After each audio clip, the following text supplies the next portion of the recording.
Сіздер жақсы білесіздер, 1 январдан 2019 жылдан баштап біз теге күшіне кірбеді өлі 5 кодекс, 2 мыйзам. Ошондо өкмөттүн даярдыгын біз көрдік.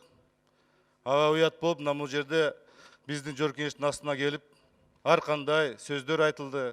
Керек болсо дагы жөркенештин астына түкүрүштү, баягы штрафтарды алуу боюнча.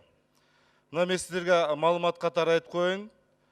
2020 жылдан баштап январь айынан 166 товардык позиция жаңы бажы бирдиктүү тариф кирет.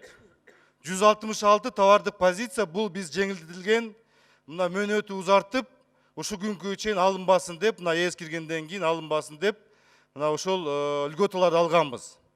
Ошонун ичинде баягы автоунаалар.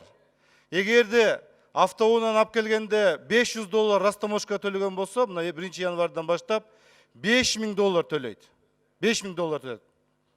Эми урматтуу коллегалар, 166 позиция 1 январдан баштап күчүнө кирет.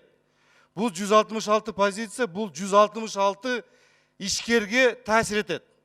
Бүгүнкү күндө 166 позиция мен дагы билбей атам, кайсы позициялар бул?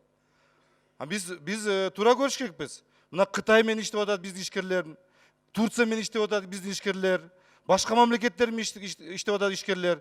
Бүгүнкү күндө ошо ишкерлер билбейт. Ошон үчүн бул күн тартибине киргизебизби урматтуу төрага, же башка күнгө калтырабызбы? Өкмөт элге дагы, бизге дагы түшүрмө берип, кандай позициялар, кандай иш аракеттер болуп атат, кандай биз ЕАЭСтин алкагында маселе көтөрөбүз деп